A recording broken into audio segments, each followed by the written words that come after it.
Alright, so happy birthday to Tekken 8. We officially reached the 1 year mark of this game's release. So January 26, 2025 marked 1 year since Tekken 8 was released to the general public worldwide. So happy birthday to this game. We made it. Now, the only thing I want to talk about right now is I basically just want to have a conversation. And how are you guys feeling about this game? Now that we're 1 year into this game's lifespan, how are you feeling? Do you like the game? Do you not like it? What do you think? Because by far, Tekken 8 has been the most controversial Tekken game that's been released in recent years.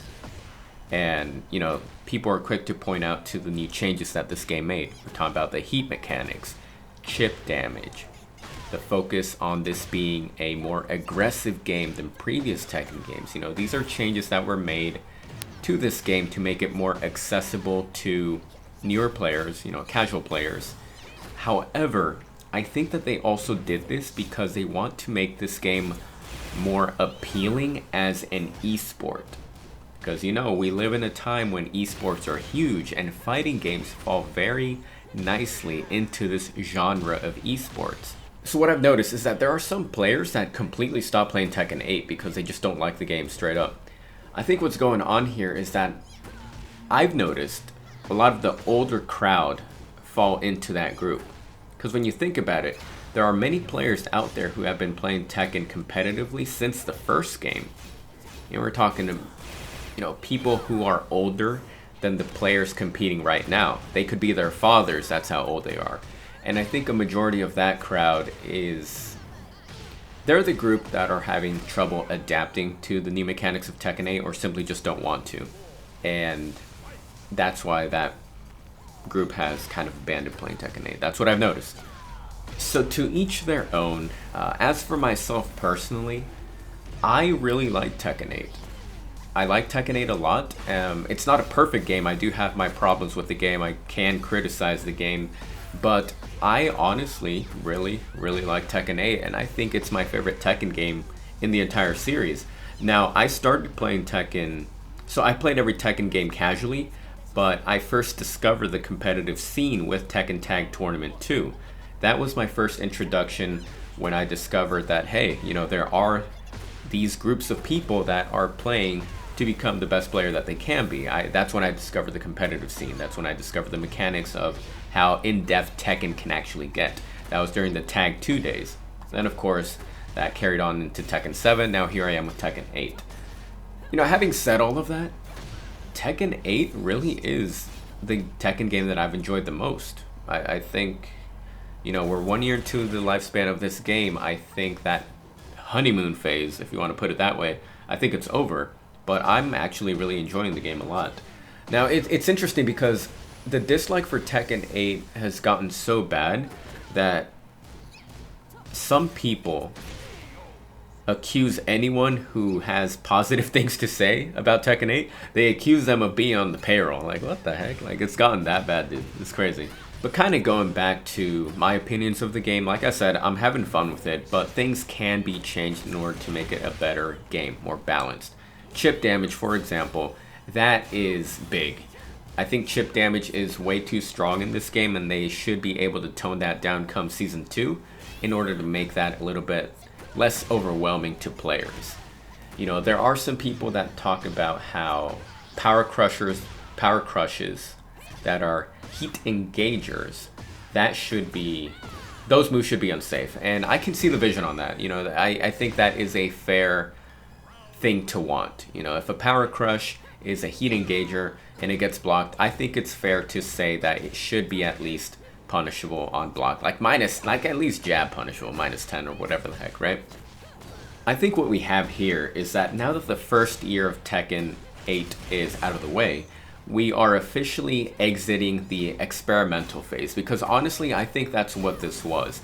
Tekken 8 got released as it was, and then of course there were patches throughout this 1 year that we've had, but come Season 2, I think that's when we're going to see what Bandai Namco does, and we're going to get a good idea on the blueprint of what this game is going to be going forward into the future. I think Season 2 is really going to be that indicator of, alright, this is exactly the road that Tekken 8 is going to be taken, right? And we're a couple months away from Season 2. I believe it's going to be coming out in March, so give or take, probably March or April. That's kind of the time frame that we're looking at. So I'm excited to see what's going to happen. I'm really curious to see what they're going to do with this game. The way I see things playing out is that there are going to be some balance adjustments to make things a little bit more healthier for competition and fix a few balance issues. But the core element of Tekken 8 is going to stay, because if they were to rework the entire heat system, it'd be a bit weird. And at that point, might as well not even play Tekken 8. Also, that's another thing. If somebody doesn't like Tekken 8, then they're definitely free to go back and play one of the older Tekken games that they do like. And I'm sure there are already communities doing that focus on keeping the older games alive. I mean, just look at the Smash community with Melee. Still going strong. But the point is, you could definitely go ahead and do that. However, the problem is, and let's be realistic, Bandai Namco isn't going to spend all their money, time, and resources into an older Tekken game that's like 20 plus years old. They're going to focus everything on Tekken 8. So 100% you could go back and play the older games, but just know, of course, that it's not going to be funded by Tekken 8. It's not going to be funded by Bandai Namco like Tekken 8 will be. And even then, tournaments don't pay that well, from what I've seen. So you got that going for you as well. And if you're trying to gain any type of popularity from playing Tekken, it has to be Tekken 8. Because at this point, no one's gonna care. Let's just be real. No one's gonna care if you're nice at Tekken 5, at Tekken 6.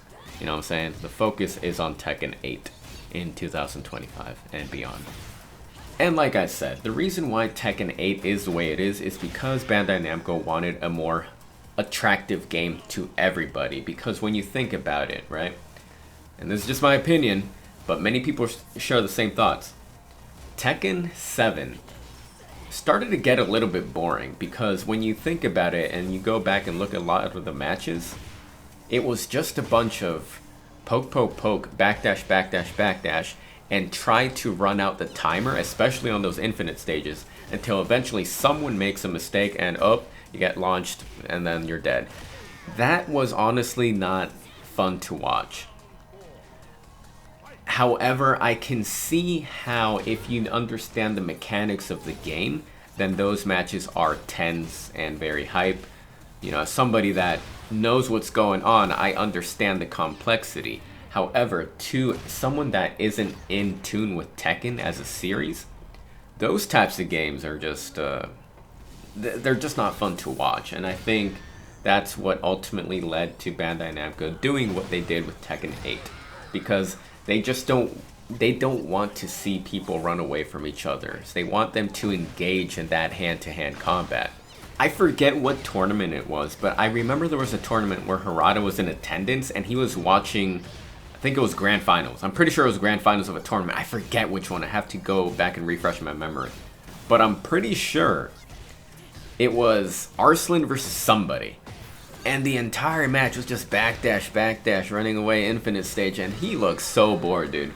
And I was all like, man, that was the moment where he decided that Tekken 8 was going to be an aggressive game. Because there's no way he had fun watching that, you know what I'm saying? And ultimately, that's why we got Tekken 8 in the aggressive, focused way that it is, you know what I'm saying? When you think about it, it's really interesting that the last 3 Tekken games are directly responsible for something. Tekken Tag Tournament 2 dang near killed the series. It really did. If you go back and look at it, that game was responsible for Tekken almost dying as a series and getting eliminated from esports completely. Evo, whatever the heck.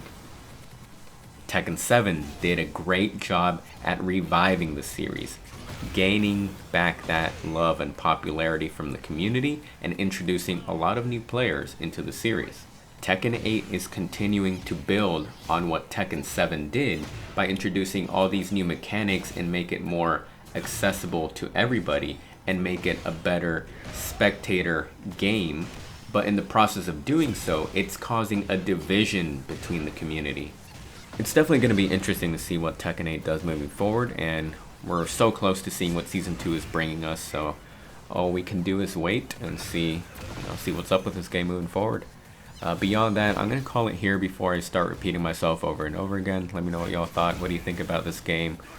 What do you want to see with it? All that good stuff. Let me know. Other than that, hope you guys have a good day. Stay safe out there. Take care, and I'll see you in the next one.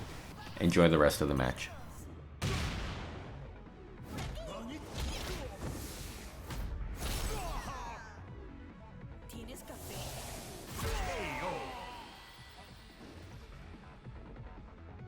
¿Necesitas más café? Round 3. Fight!